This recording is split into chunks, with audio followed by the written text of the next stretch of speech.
ನೀವು ಹಿಂದೂ ಧರ್ಮಕ್ಕೆ ಸಂಬಂಧಪಟ್ಟಂಗೆ ಆ ಪ್ರಶ್ನೆನ ಇವತ್ತು ಬೆಳಗ್ಗೆ ಒಂದು ಪೇಪರಲ್ಲಿ ನೋಡಿದ್ನಿ ಅಂತ ಹೇಳಿದ್ರಿ. ಹಾಗೆ ಆಮೇಲೆ ಅದನ್ನು ಬಳಸೋದು ತಪ್ಪು ಅಂತೇಳಿ ಹೇಳಿದ್ದು. ಅದರಲ್ಲಿ ಅವರು ಬೇರೆಯವರು ಅವರು ಬರ್ತಿದ್ದಕ್ಕೆ ಅದರಲ್ಲಿ ಇದು ಯಾರೋ ಅದು ಬರೆದಿದ್ದವರು ಇದು ಈ ಪದ ಸರಿ ಇಲ್ಲ ಅಂತ ಬರೆದಿದ್ದಾರೆ. ಅದಕ್ಕೆ ಅದಿದ್ದೇ ಇರುತ್ತಲ್ಲ ಪ್ರತಿ ವಿರೋಧಗಳು ಅದು ಇದೆಲ್ಲ ಅದೆಲ್ಲ ಇದಾಯಿತು. ಆವಾಗ ನಾನು ನೋಡಿದೆ ಅದರಲ್ಲಿ ನಾನು ಹುಡುಕಿದ್ದೆ ಎಷ್ಟೋ ಸರಿ ಅದರ ಅರ್ಥನ, ಹಿಂದೂ ಪದದ ಅರ್ಥ ಅದು ಏನು ಅಂದ್ಬಿಟ್ಟು ಅದು ಆದರೆ ಸಂಸ್ಕೃತದಲ್ಲಿ ಎಲ್ಲೂ ಇಲ್ಲವೇ ಇಲ್ಲ ಅದು ಆ ಪದ. ಆದರೂ ಕೂಡ ನಮಗೆ ಏನೋ ತುಂಬ ದಿವಸದಿಂದ ಬಳಕೆಗೆ ಬಂದುಬಿಟ್ಟಿದೆ. ಯಾಕೆಂದರೆ ಇದನ್ನು ಮೊದಲು ಉಪಯೋಗಿಸಿದ್ದು ವೀರ್ ಸಾವರ್ಕರ್ ಅವರು. ಯಾಕೆಂದರೆ ನಮಗೆ ನಮ್ಮಲ್ಲಿ ಸಂಘಟನೆ ಇರಲಿಲ್ಲ, ನಮ್ಮ ಬೇರೆ ಬೇರೆ ಜನಾಂಗಗಳ ಬೇರೆ ಬೇರೆ ಥರ ಹರಿದು ಹೋಗ್ಬಿಟ್ಟಿತ್ತು.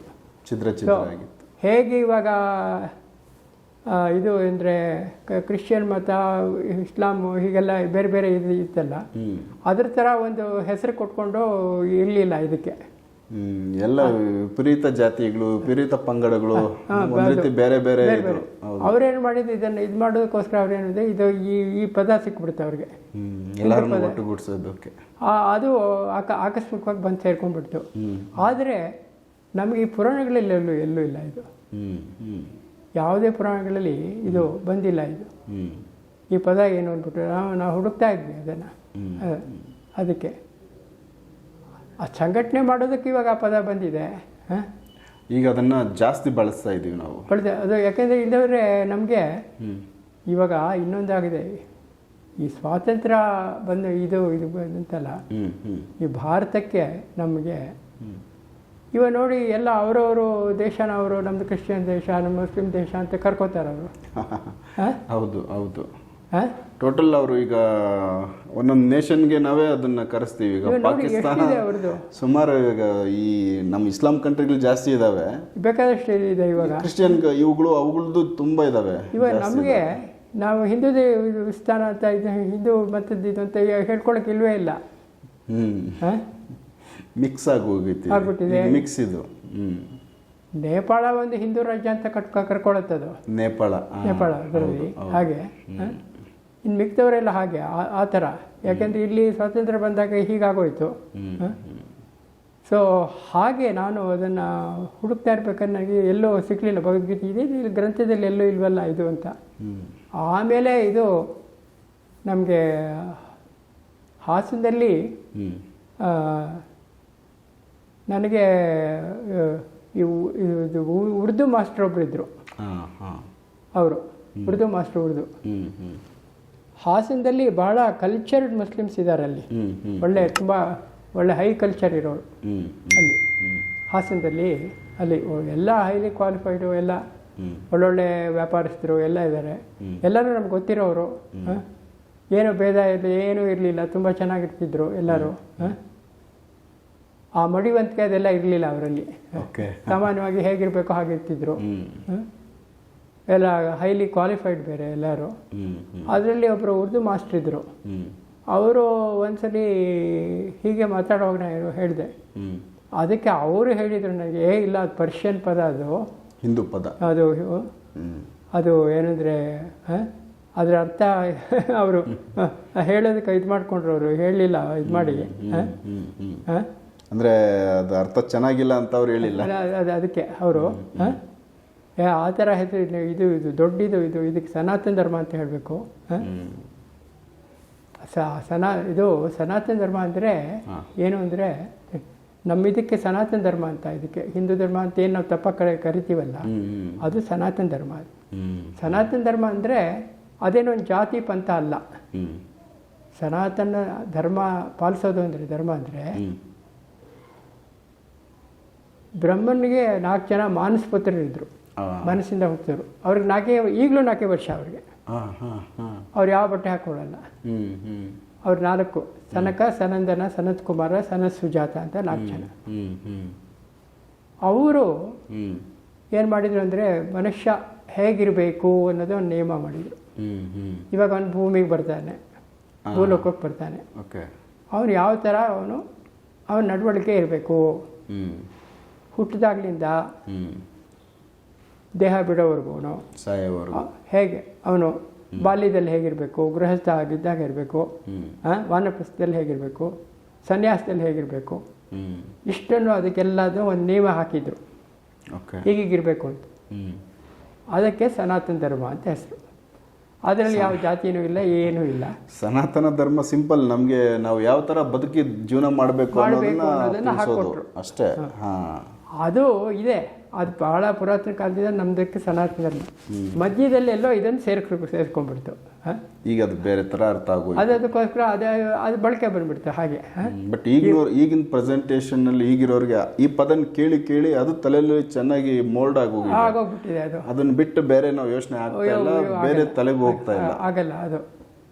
ಯಾಕೆ ಈಗ ಆಮೇಲೆ ಇನ್ನೊಂದೇನಂದರೆ ಸನಾತನ ಧರ್ಮದಲ್ಲಿ ಅದೇ ಇವಾಗ ಹಿಂದೂ ಧರ್ಮ ನಾವು ಕಲ್ಕೋತೀವಿ.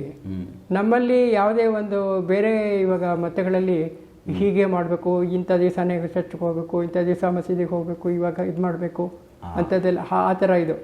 ನಮ್ಮಲ್ಲಿ ಹಾಗೇನೂ ಇಲ್ಲ. ನಿಮಗೆ ಬೇಕಾದರೆ ಮೂರ್ತಿ ಪೂಜೆ ಮಾಡಿ, ಇಷ್ಟ ಇಲ್ಲದವ್ರೆ ಮೂರ್ತಿ ಪೂಜೆ ಬೇಡ,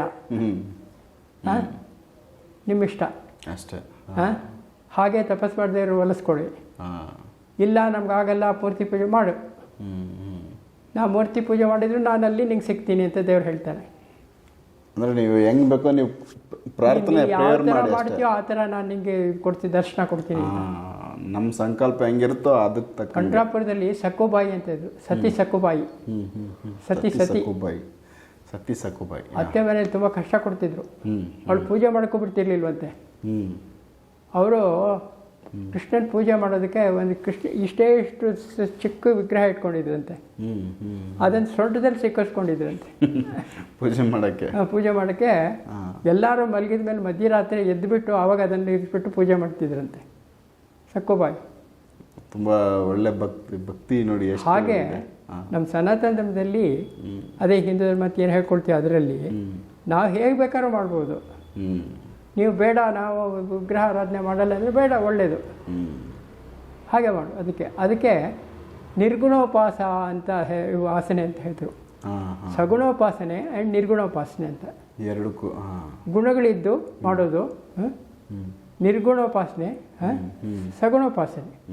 ಸಗುಣೋಪಾಸನೆ ಅಂದರೆ ನಾನು ಎಲ್ಲ ಈ ಭಾವದಲ್ಲಿ ನಾವು ಸಂಸಾರದಲ್ಲಿ ಹೇಗಿರ್ತೀವೋ ಹಾಗೆ ದೇವರನ್ನು ನೋಡೋದು. ನಾವೇನೇನು ಮಾಡ್ಕೊಳ್ತೀವೋ, ನೀವು ತಿಂಡಿ ತಿನ್ನಬೇಕು, ಊಟ ಮಾಡಬೇಕು, ಅದನ್ನು ದೇವ್ರಿಗೆ ಅರ್ಪಿಸೋದು. ಇದು ಸಗುಣ ಭಾವನೆ, ಸಗುಣ ಭಾವ ಇದು. ಅದು ಸನ್ಯಾಸಿಗೆ ಅದು ಬೇಕಿಲ್ಲ, ಗೊತ್ತಾಯ್ತಲ್ಲ. ಸನ್ಯಾಸಿಗೆ ಆ ನಿಯಮ ಇಲ್ಲ ಅವನಿಗೆ.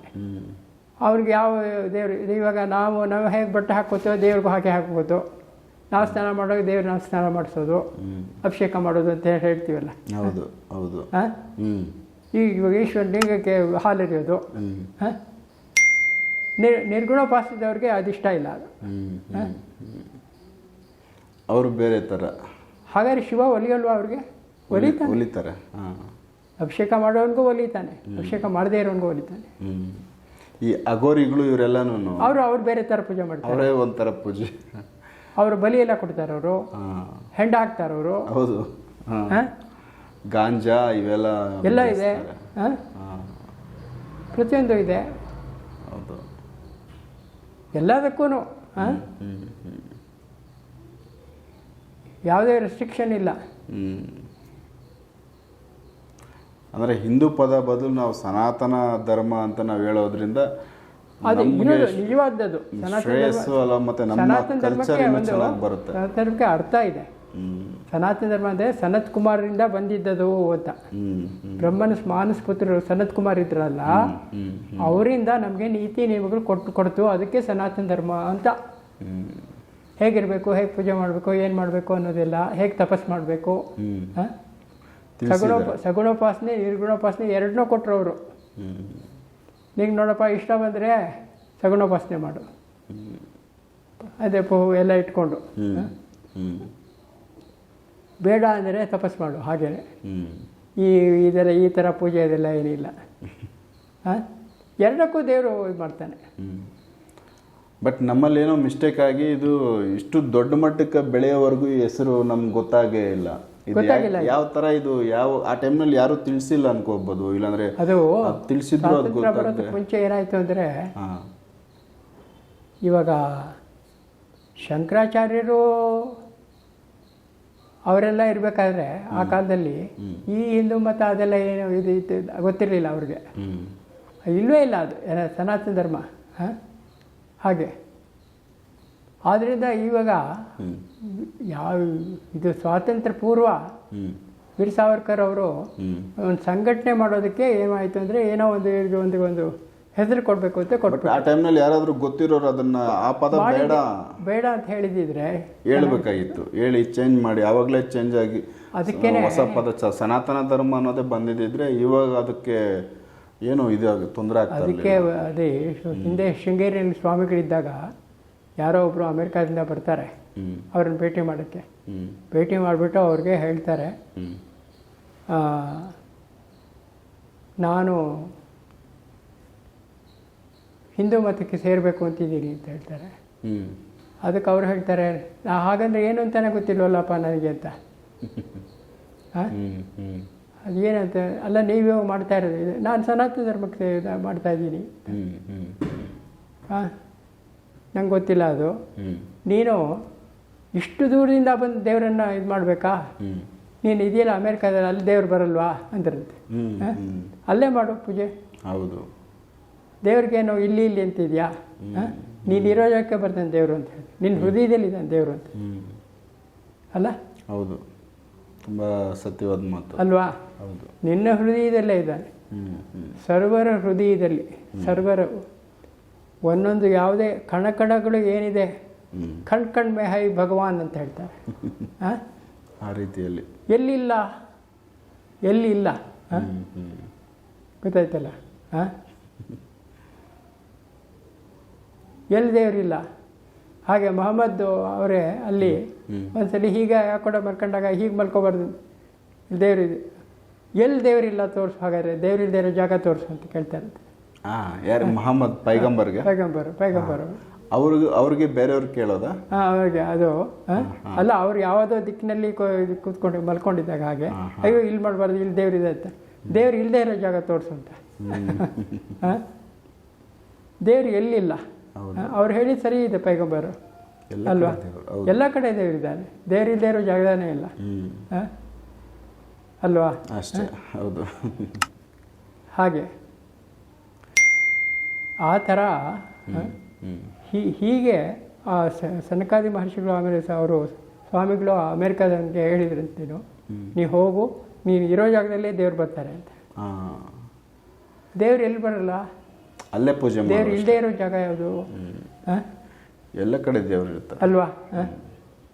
ಕೆಟ್ಟದ್ದು ಇದ್ರು ಅಲ್ಲೂ ದೇವ್ರು ಇರ್ತಾರೆ, ಒಳ್ಳೇದಿದ್ರು ಅಲ್ಲೂ ದೇವ್ರು, ಎಲ್ಲದಕ್ಕೂ ಅವನೇ.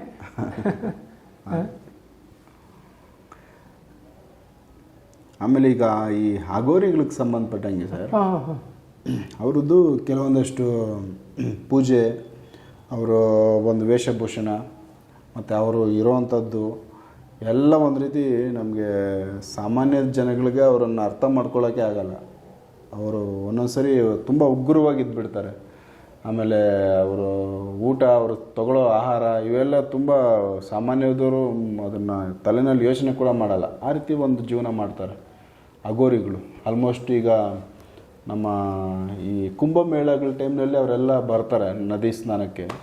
ಆ ಟೈಮ್ನಲ್ಲಿ ಸುಮಾರು ನಮ್ಮ ವಿಡಿಯೋಗಳಲ್ಲಿ ನೋಡ್ತೀವಿ ನಾವು, ಯೂಟ್ಯೂಬ್ಗಳಾಗಿರ್ಬೋದು, ಬೇರೆಯವರು ಸುಮಾರು ಚಾನಲ್ಗಳಲ್ಲಿ ಅವುಗಳದ್ದು ವಿಡಿಯೋ ಮಾಡಿ ಹಾಕಿರ್ತಾರೆ. ಅವರು ಕಂಪ್ಲೀಟ್ ಇರೋದೇ ಹಾಗೆ, ಮತ್ತು ಸಾಮಾನ್ಯವಾಗಿ ಎಲ್ಲೂ ಮತ್ತು ಬೇರೆ ಟೈಮ್ನಲ್ಲಿ ಕಾಣಲ್ಲ ಅವರು. ಕುಂಭಮೇಳ ಈ ಥರದ್ದೊಂದು ಈ ಸಮಯದಲ್ಲಿ ಮಾತ್ರ ಅವರು ಎಲ್ಲಿಂದನೋ ಎಲ್ಲ ಬಂದು ತುಂಬ ಅದು ಒಂದು ನಿರ್ದಿಷ್ಟ ಜಾಗ ಇದೆ. ಆ ನಿರ್ದಿಷ್ಟ ಜಾಗಕ್ಕೆ ಬಂದು ಅವ್ರೇನು ಮಾಡ್ತಾರೆ ಅಂದರೆ